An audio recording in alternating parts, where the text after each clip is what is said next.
안녕하세요. 구만당의 성도님들, 매일 만나 화요일 말씀 함께 나눠보려고 합니다. 어제 이어서 오늘도 누가복음 말씀 보도록 하겠습니다. 오늘 본문은 누가복음 4장 14절에서 15절 두 절만 보겠습니다. 누가복음 4장 14절에서 15절 제가 읽어드리겠습니다. 예수께서 성령의 능력으로 갈릴리에 돌아가시니 그 소문이 사방에 퍼졌고 친히 그 여러 회당에서 가르치심에 뭇 사람에게 칭송을 받으시더라. 아멘.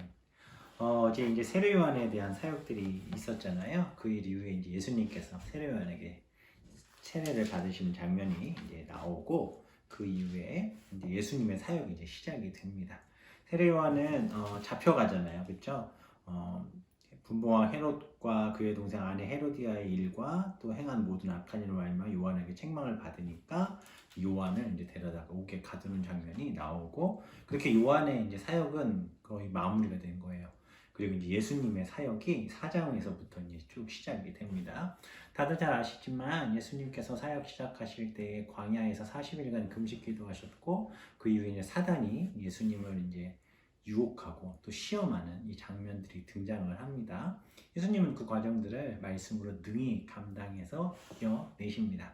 우리가 예수님의 시험에 대한 포인트를 생각할 때 우리가 꼭 기억해야 될 부분은 뭐냐면 사단은 예수님이 누구인지 알기에 그분이 이 땅에 오신 그 이유와 목적을 부서뜨리고 싶어 했어요. 예수님이 이 땅에 오신 이유와 목적은 무언가? 그분은 완전한 인간으로 우리의 죄와 허물을 위해 십자가에 죽으셔야만 했던 일입니다. 사단에게는 이 일은 너무너무 싫은 일이었어요. 왜? 인간들의 죄가 해결되는 것을 보고 싶지 않거든요. 그래서 이제 예수님에게 와서 예수님의 신적인 능력들을 끄집어내서 예수님은 인간이 아니라 당신은 신이다. 당신은 사람일 수 없다. 다시 말씀드리면 예수님 당신은 온전한 제물이 될 수 없다. 이 이야기를 이제 사단이 예수님을 통해서 이제 끄집어내고 싶어 했던 거죠. 그러나 예수님은 다 아시잖아요. 예수님 완전한 사람으로 오셔서 이 세상을 사셨잖아요. 그래서 이제 하나님의 말씀을 가지고 이제 그 과정들을 이겨내고 4장 12절에 보면 주 너의 하나님을 시험하지 말라 하였느니라 라고 말씀을 하십니다. 그래서 예수님을 건드리지 말아라, 나를 건드리지 말아라, 내가 이 땅에 온 목적을 회방하려 하지 말아라 라고 이제 마귀에게 탁 말씀을 하세요. 그리고 이제 13절에 보면은 마귀가 아이고 무서워 하고 도망간 게 아니고요. 얼마 동안만 이렇게 떠났다라는 말씀이 나옵니다. 그리고 나서 예수님께서 사역을 하시는데 많은 사람들이 예수님의 사역 가운데 너무너무 놀랐고 또 소문이 퍼지기 시작했어요. 또 회당에서 가르쳤을 때 다른 누구보다 말씀이신 예수님이시기 때문에 빈틈도 없었고 너무 완벽했고 말씀에 너무나도 놀라운 은혜가 있으셨어요. 사람들이 막 박수치고 막 물어보고 또 칭송하고 어떻게 저런 가르침을 줄 수 있을까 이런 부분들을 논하고 이야기를 했겠죠. 누가복음에 자세히 나오지 않지만 마태복음에 마가복음에 간간히 이런 이야기들이 나옵니다. 그런 예수님께서 사람에게 칭송을 받으셨어요. 예수님이 이제 나세렛 자신이 자라셨던 이제 그 고향으로 가시는 장면들이 나오는데 그게 이제 16절부터의 말씀인데 예수님께서 고향에 가셨지만 사람들은 예수님을 보고 그분의 능력과 또 그분의 일하심과 그분의 말하심 또 그분의 말씀 선포하심 이런 모습들을 가지고 이렇게 받아들이지 못해요. 그래서 보면 이제 배척하는 장면들이 16절부터 이렇게 쭉 나옵니다. 그 상황들 속에 예수님께서 이제 선지자, 즉 예수님께서 선지자로 이 땅에 오셨지만 그 예수님이 고향에서는 이렇게 사랑받지 못하시고 또 배척당하셨다라는 이제 이런 말씀들을 이제 하죠. 4장 16절부터 있는 말씀들을 보면 그래서 보면 23절에 보면 너희가 반드시 의사야 너 자신을 고치라 하는 속담을 인용하여 내게 말하기를 우리가 들은 바 가버나움에 행한 일을 내고 여기서 행하라 하시라 하셨는데 내가 진실로 너에게 이르노니 선지자가 고향에서는 환영을 받는 자가 없다라는 말씀을 하세요. 왜 그럴까요? 너무 익숙하고 잘 아는 사람인데 그 사람이 이렇게 될 수 없다라고 이렇게 생각할 수도 있죠. 왜냐하면 고향이기 때문에. 근데 또 한편으로 보면 사람들의 마음속에 있는 뭔가 이런 이기심과 질투 또 좋지 않은 다른 사람이 나보다 좀 더 이렇게 잘 되어지는 과정들을 보고 싶어 하지 않는 이런 이제 마음들 때문에 오히려 이렇게 더 부서져가는 고향에 있던 나사렛 사람들의 모습들을 보게 됩니다.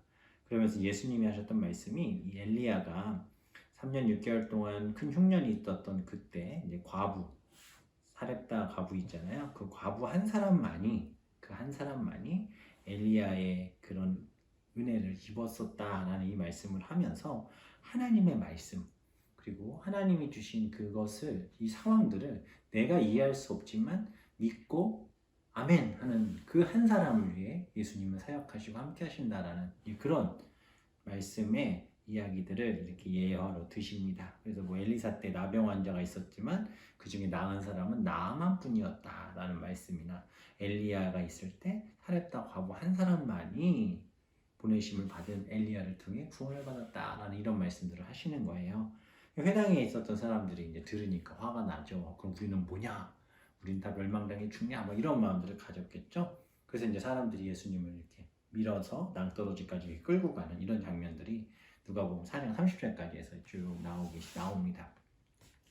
오늘 말씀에서 우리가 이제 기억하고 또 우리 가슴 속에 좀 새겨두셔야 될 중요한 것은 뭐냐면 우리가 정말 하나님의 말씀을 의지하고 믿고 살아가느냐에 대한 질문이에요. 우리가 이 매일 만나 시간을 통해서 말씀을 듣잖아요. 이 말씀이 정말 내 삶에 하나님의 음성으로 듣느냐 그렇지 않느냐 이 부분에 대해 각자 스스로에게 질문을 해보셨으면 좋겠어요. 저도 이렇게 말씀을 준비하면서 말씀들을 이렇게 보다 보면 하나님께서 주시는 말씀들 때문에 깜짝 놀랄 때가 있어요.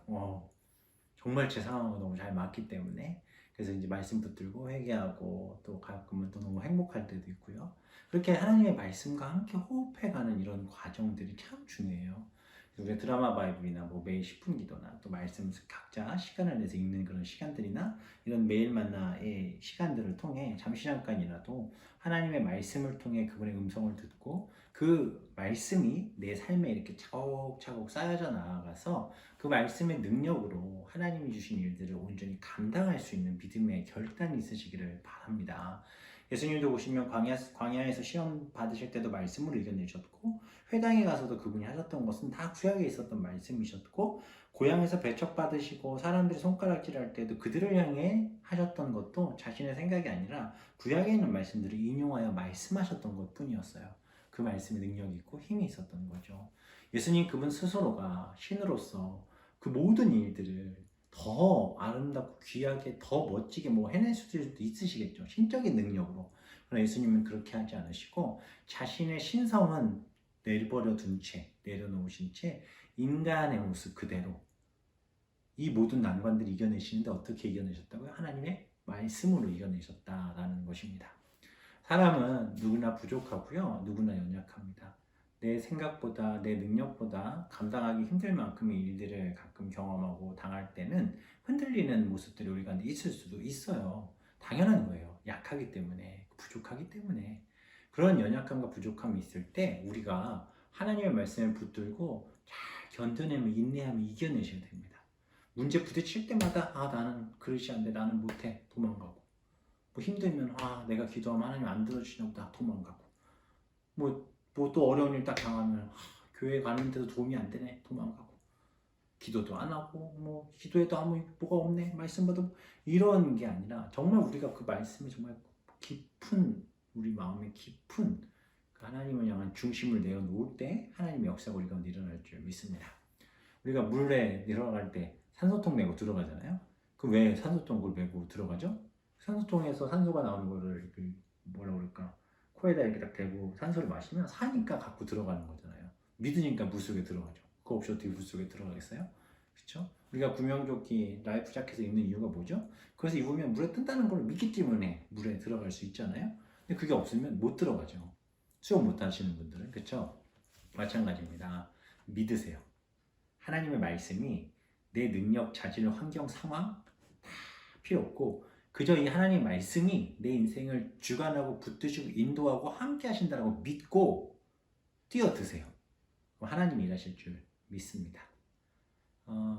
우리가 좀 그렇게 믿어보시면 좋겠어요. 그래서 이 말씀의 능력으로 내 인생이 변화되고 바뀌는 그 기쁨을 정말 경험해 보셨으면 좋겠어요. 제발 부탁드립니다. 믿으세요. 주의 말씀이 우리에게 힘이 되는 줄 믿습니다. 오늘은 특별히 기도하고 주무실 때 하나님 제가 정말 주의 말씀을 사모하게 하시고 그 말씀의 능력으로 오늘도 힘을 얻어 살아가는 내 삶이 될 수 있게 해달라고, 또 그렇게 오늘 하루 마무리할 수 있게 해달라고 기도하고 주무시면 좋겠어요. 기억하세요. 예수님도 말씀으로 모든 것을 이겨내셨습니다. 우리도 예수님처럼 말씀으로 이 모든 삶을 이겨내고 또 잘 살아갈 수 있습니다. 그 믿음의 선포와 고백으로 승리하는 이 밤 되시기를 바랍니다. 기도하겠습니다. 하나님 감사합니다. 연약한 우리는 아무것도 할 수 없습니다. 그래서 주님의 말씀을 더욱더 의지하고 붙듭니다. 주님, 말씀을 통해 우리를 인도하여 주시고 그 인도하심에 따라 순종하며 또 감사하며 누리게 하여 주셔서 하나님과 동행하는 삶이 얼마나 감사하고 기쁜 일인지를 날마다 경험하는 우리 모든 성도들의 삶 되게 하여 주옵소서. 감사드리며 예수님의 이름으로 기도합니다. 아멘. 오늘도 평안한 밤 되시고요. 내일 뵙겠습니다. 안녕히 주무세요.